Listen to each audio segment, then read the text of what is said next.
Onivia, League of Legends highlights. All three lanes, and to then forego their lack of engage by just being the first to the objectives and forcing Machi to come to them, where they look to kite back on those types of combos. Yeah, when we're talking about kill pressure too, and you're looking at the 2v2 in bottom lane, one thing worth noting is that Bruce is running the teleport on the Ezreal. We know Ezreals like to do this whenever they can get away with it. Tactical choosing to run the heal on the Caitlyn. Now, this does give Machi an overall 3 versus 2 teleport lead. Oh, you're in trouble. Now, there comes your wombo combo with the damage, baby. Click, click, boom. Tactical's on the board. Welcome to the World's Group Stage. Tactical, the NA rookie, grabbing first blood off a great binding, but Gemini looking to fight back here in the mid lane. Here we go. Nice follow-up from Machi. They're saying if you can do it, we can do it too. Jensen is down. Jensen holding. This is a promising start in the first 3 minutes of this. It really is, and yesterday was really only Group C that gave us those really hotly contested games.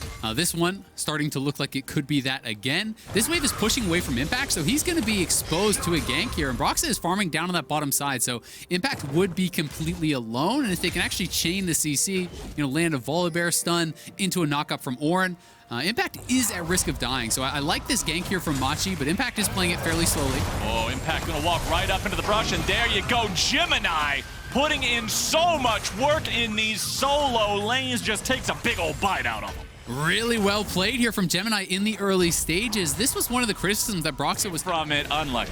That is actually so lucky for Broxa, so unlucky for Gemini, because Mission was actually moving up. Yeah. If Volibear's still in that brush and you just get Volibear stunned into an ultimate there, now PK, he has no flash and he's ulted up and Brox's behind him, he's in trouble. EK's stuck in the Shadow Realm. Impact just making sure that he's not able to walk far enough away. Just bonks him in the head with the mace. Forget the Orn Horn. Let the Ram run off into Timbuktu and pick up your check, Mr. Impact. Top dive. Broxa runs away from Mission, who walks up through the top side of the river, picks up his Impact had to back. So this should be a free first Drake for Machi. It's not an exceptionally fast first Drake. 9.5 minutes into the game means you won't see a super early Drake soul, even if they go 4 for 4 there. But this is another just bonus for Machi to have under their belts, make this game a little bit closer.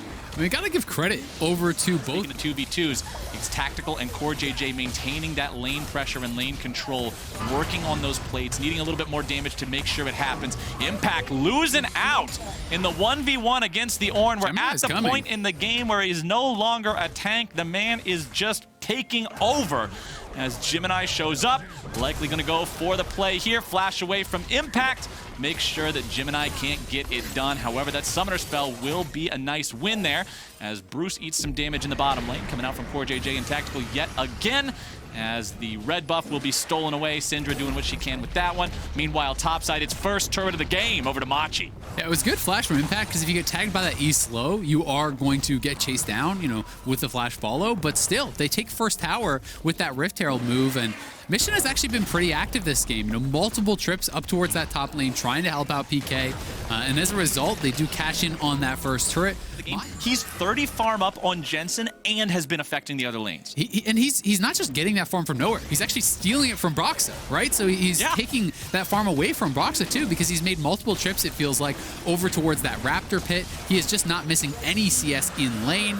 1 versus 3, and he can do that just fine there with the Orn Horn coming in for the wave clear as Jensen. It is just an assault on multiple lanes from both sides now as Team Liquid has their bottom lane duo and their jungler here in that top lane working on the tier 1. Impact stays alive in the bottom lane, but he's going to lose the tier 1 down there. It's trading back and forth, left and right, top and bottom, all over the map. Bottom lane tier 1 falls for the side of Team Liquid. Top lane tier 1 falls for the side of Machi. Everybody's picking up money all across the board, and things are just lasting damage on that later. We'll see how much value TL is able to get out of theirs.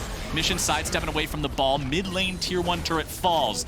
Machi is... And more teams are trying to emulate that playstyle.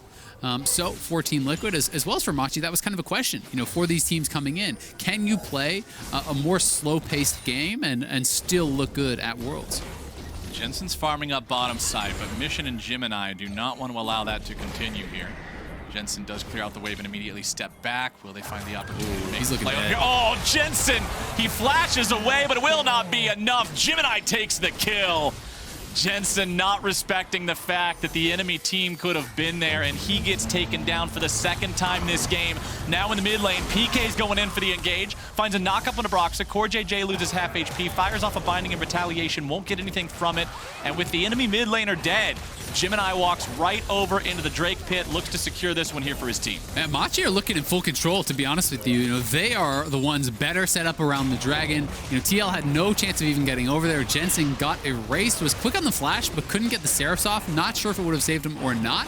But it is Machi grabbing the kill. It is Machi Resonate sometimes about a Cloud Soul. They're always thinking about it from the perspective of some 200 years champion with 17 dash and a high frame and the ability to go. They're not thinking of it as a purple scorpion. Yeah, but let me tell you this, Isaac. If you're a champion whose only engage mechanism is run at the other dude fast, feels really good to run really fast at the other dude. So Gemini in particular on this volley bear. Trying to set up here for a potential pick onto Mission, but again, no hard engage makes it pretty tough to actually look for it. Okay, bottom side, it's the 1v1 between Mordekaiser and Ornn. Now, Impact seems to be doing all right about now. Using the ulti onto PK, flash away coming out from the Ornn. TPs have showed up. Impact cannot kill him off in time. He wants to try to get away, but the entirety of Machi shows up to make sure PK's not in a bad spot. Impact was all right until it didn't become a 1v1 any longer. Brox is on the top side. He'll pick up a Scuttle Crab as the trade, but you don't want to be trading. No sums on Tactical. He's going to die. Tactical, what are you doing there, my friend? He tries to get himself out. Nicely done. The reversal from TL. Grab the kill onto Koala, but now it's not worth it because Tactical is out of the frame. That's a 1-for-1 here in this trade. You are in trouble because the Ornn is above you, the Volibear is beside you, and the Syndra is in front of you. So you are a dead Caitlyn, and hey, Machi gonna go to Soul Point. That's a dead Drake because guess what? TL has no vision, and again, they have no one to really face check. You can't send a Braum forward. They've got to send a squishy member forward to see what's going on. And Broxa on the Graves can easily be one-shot by Mission Syndra. He has a Spellbinder with 100 stacks. Machi's just going for the finish. Baron's at 3,000 HP. This is going to be the fight for the Baron. It's secured by the Ezreal of all people. Broxa goes over the wall. This is a vision, you know, around those neutral objectives. And TL, I don't know how they're even going to get to that next dragon without dying, honestly. Well, the game has been kept pretty close by TL in terms of overall gold so far, but now that Machi have the Red Bull Baron buff, now that Machi are in a spot for the next minute and a half where they control this huge bonus in terms of their pushing and map control, this is where you expect to see that bleeding turn into a hemorrhage. This is where you expect to see Machi take the game to a point where Team Liquid no longer feel comfortable at all. Machi, by playing like this, right? You know, you can't just give over everything and expect to magically win later when you're even more behind. You know, they've got to make some sort of play. I think the call is just, all right, we'll contest for Elder or Baron and nothing else, and we'll give over that soul, but you are giving Machi every single little bit of ability to engage. True Shot Barrage gets shot off towards the minion wave to just shove that one up, get these waves pushing. Machi wants to make sure that they have the entire map choked off and just strangled. Make TL sweat to try. Fired through. Over the wall goes Bruce and Machi. They have control over the Baron. Team Liquid, that's the third True Shot Barrage in like 2 minutes. Tactical's nearly taken out now as well, down to about 1/3 HP. TL has no way to approach this. They just cannot get near this Baron at all. Brox is looking for the steal. He knows he can't just give this away. Into the pit he goes. It will not matter. Secured by the Syndra. Brox is juggled around, but he gets back over the wall just in time. Gemini is still barely alive. And Team Elder, which I like, but it's too early. You can't actually maintain this position around the Elder for a full minute when the opponents have the Baron buff. You're going to lose control mid lane. Tactical finally gets a couple of auto attacks off onto Bruce, but it won't really amount to much of anything. Tactical's the flank. Lower HP. Here comes PK. There's your Ornn Horn, but he's not going to find the second half. Jensen with a shockwave onto 2. Jensen in the ground.